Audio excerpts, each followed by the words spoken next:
gudoomiyaha YouTube-leda Malaysia waxaa loo doortay aantii maadaama aan noqoto gudoomiye waxa ku saaran xil aad iyo aad u weyn markaasba in la dhex dhigo dib u heshiisiin shacabka Soomaaliyeed meel kasta ay joogaan degmo iyo tuulo inta waxay ku soo codeeyeen ama ay kula jecleysteen inay adiga ka dhigaan hogaamiyaha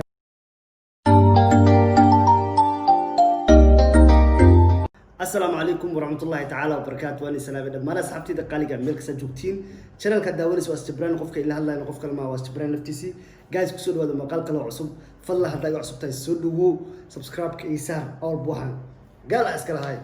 guys سودو هذا مقال كلا عصب هذه أدورتهم فاستين سيدا مقال ذي مركز تأد وحرنتين كومنتي عافات قو مركز ودي بتين وهاي لي هاي أدي أي ما سنتين سيدا قروح البدن أدي رجلسين سيدا قروح البدن أدي لوقتين فكرتها قاركود وحني لي هاي أدي أيد سنتين ما كدالو إن يجي ما هاد عليه صوت واحد شين ضد أن أدي وجعل هاي وأن قلبي رجعنا أوكي جايز موضوع ما أنت كان لاي هرتو أنت وحدو صعد على موضوع دي هوري دورها بين كهور وعن سوق لي قدوميها عصب يوتيوبر يا أقل ما إنه نقول أنت واحد تاجنا صدق قف أيه تاجنا ليعاتو أرميهنا يحيى حندر صدقاس أيه وسكسو هاري صدقاس أيه ترتنك أيو قصيي مركا هرتا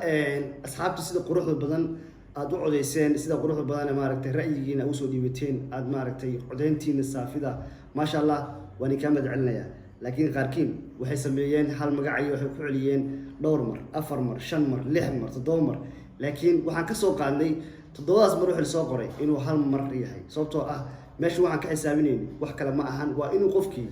gaaro hal cod kaliya haddii aad soo qortid adigii shan mar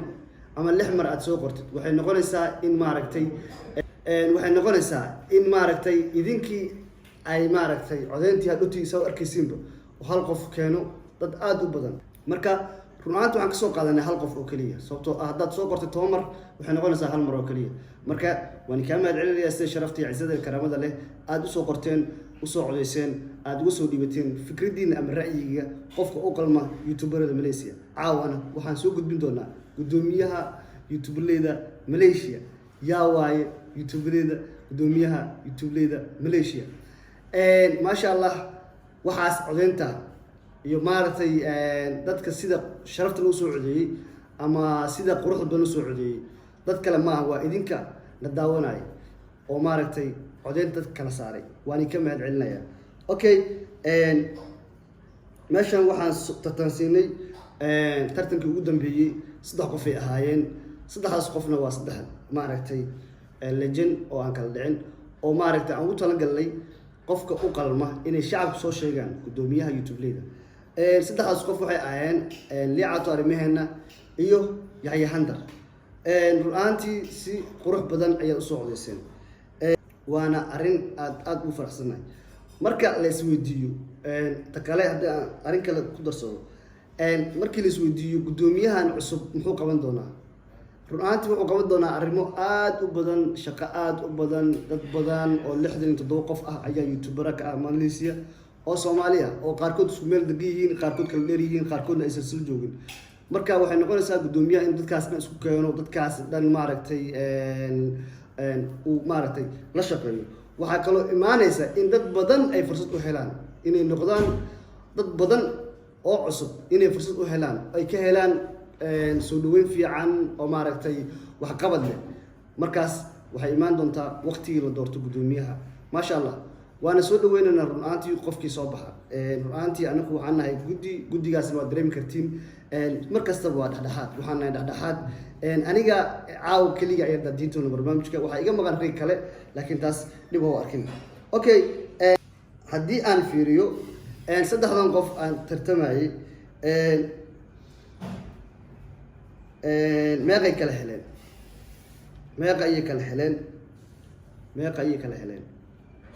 waxay kala heleen Yahya Muumin Wardheere Yahya Hunter saa u taqaanin wuxuu helay fiidiyoogii u dambeeyay oo lagu kala baxay wuxuu helay 35 qof 35 codeyn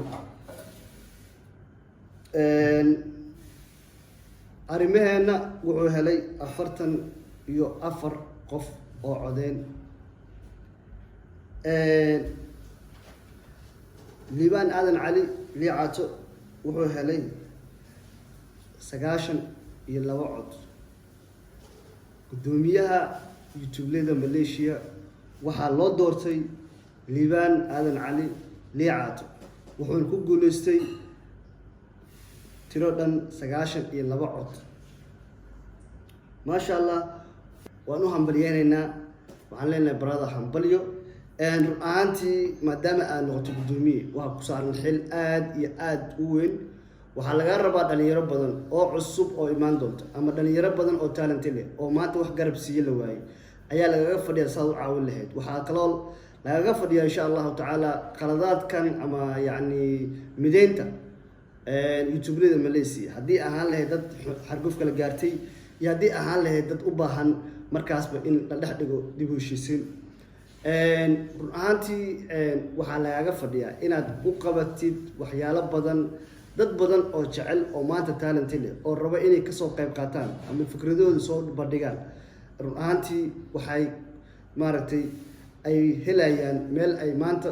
kusoo hirtaan, sababtoo maadaama aad tahay adigii gudoomiyihii youtube-leda Malaysia. waxaan kaaga fadhinaa inaad howlahaas aad soo qabatid insha allah. ta kale waxaan kaaga rabnaa insha allahu tacaala inaad soo bandhigtid hab u shaqeyntaada, yani qaabka u shaqeyn doontid iyo xubnaha kula shaqeyn doono insha allahu tacaala, iyo gudoomiye ku-xigeenkii oo loo baahan yahay inaad adiga soo magacaawdid. waana arrin aad iyo aad u fiican. marka run ahaantii liicaato waxaa lagaa sugayaa oo maaragtay lagaga fadhiyaa inaad dad badan oo maanta waxaa jira youtube-leya oo run ahaantii niyad ahaan aanan isugu fiicneyn, laakiin dad shaqakooda dhexeyso. dadkaas dhan waxay u baahan yihiin dib u heshiisiin dhab ah. waxay u baahan yihiin in maaragtay laysku keeno, waayo dadku waa isku wada shaqo. sababtoo maanta ani adi isku shaqaanahay, waxaa muhiimadeena ay tahay qaabkee u horumarinaa ganacsigeena ama shaqadeena. sababtoo youtube keliya ma ahan meel video lagu soo mardhigo. video wuxuu rabaa interest uu leeyahay, sababtoo wuxuu leeyahay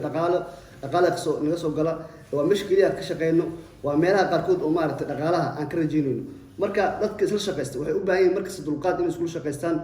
isdhexgeliyaan, dad isjecel ay yihiin, oo maaragtay wax wada qaybsada. haddii aysan taasi jirin marnaba oo wax aan la wada qaybsan oo qof kasta dhinaciisa afka lagu taago, wallaahi bilaahi tallaahi waxay noqonaysaa meesha qashin. waxaa jira isgarabyaac badan somehow dadka qaarkood waa fahansiin oo ogyihiin waxyaalahaas dhan ma imaan lahayn. sababtoo haddii uu gudoomiyihii jiro waxaa imaanaya war qofkan maanta wuxuu qof la imaado ama qof wuxuu keensado ama qof wuxuu wato, ma imaanayso inuu qof kale soo hungurooyo ama maanta uu hami ka yeesho ama maaragta uu yeesho inuu waxyaalaha qaarkood u fiiriyo. marka run ahaantii waxyaalahaas oo dhan ayaa maaragtay ku sugaya. waxaan leenahay welcome. run ahaantii waxaad noqotay markaan gudoomiye dhab ah. waxaa kuu soo doortay cid kale ma ahan youtube-leyda ma ahan inay ku doorteen, waxaa kuu soo doortay dadweynaha shacabka Soomaaliyeed meel kasta ay joogaan, degmo iyo tuulo, inta waxay ku soo codeeyeen ama ay kula jecleysteen inay adiga ka dhigaan hogaamiyaha hogaaminaya 66 qof ama 67 qof. intaan ka tagi ma aqal intaas leeyahay malaynaa, maadaama telekoobka aan sameeyay intaas qofka hogaaminaya qof kale ma adiga laga dhigay. dadka soo doorteen waa shacabkii wax daawanayay oo kula soo jecleystay inay maaragtay aad tahay qof ka soo bixi kara run ahaantii ama shaqadaas lagu aamini karo. run ahaantii waana maaragtay kaaga hambalyeynayna. waxaan ku leenahay hambalyo. koleyta waxaa imaan doonta shaqadaasna koleyta waxaa laga rabaa inaad dadkeeda aad maaragtay soo sameysid insha allahu tacaala. aad soo magacaaweysid dhaqsiyaa badan leh. guddigii kula shaqeyn lahaa waa muhiim inaad heshid dad xubno ah oo kula shaqeeyo oo waxyaalo badan kaa caawiya, si aan maaragtay dadka dhan ee youtube-leda ee Malaysia ay u helaan qof kasta caawinta uu rabo, waxyaalaha qaarkood uu maaragtay markaas iyada uu u baahan yahay. waa sax, waxaa jira waxyaalo badan oo maaragtay isqabqabsiyo dagaallo waxyaalo qaarkood inay imaadaan ay jiraan, waa la ogyahay taas. marka waxyaalahaas dhan inaad xalisid insha allahu tacaala waa lagaga fadhiyaa maadaama aad tahay gudoomiyihii youtube-leyda Malaysia ugu dambeyntii intaas ku soo gabagabeynaya muuqaalkan waxaan leeyahay fadlan haddaad ugu cusubtaa walaal macaan soo dhawow channelku waa channelkaagii cid kaama xigto waa maaragtay waxa waaye dhiirigelin noo tahay horaan ay ku sheego hal hayskayga wuxuu ahaa waxaan gaala iska leh hal subscribe adigu wax kuma taro balse aan wax weyn iyo qabtaa waan ku farxayaa waxaan ii noqonaysaa dhiirigelin si aan soo duubo fiidiyo kale cusub oo markaas idinka ika qosliya ama horumar u ah bulshooyinka Soomaaliyeed ama u noqonaysa waxyaalo badan oo idinka gurigiin joogo si saafi ah oo maaragtay ku daawatiin sharaf leh oo maaragtay ika qosliya idinka maadeeya si kasta u taqaanin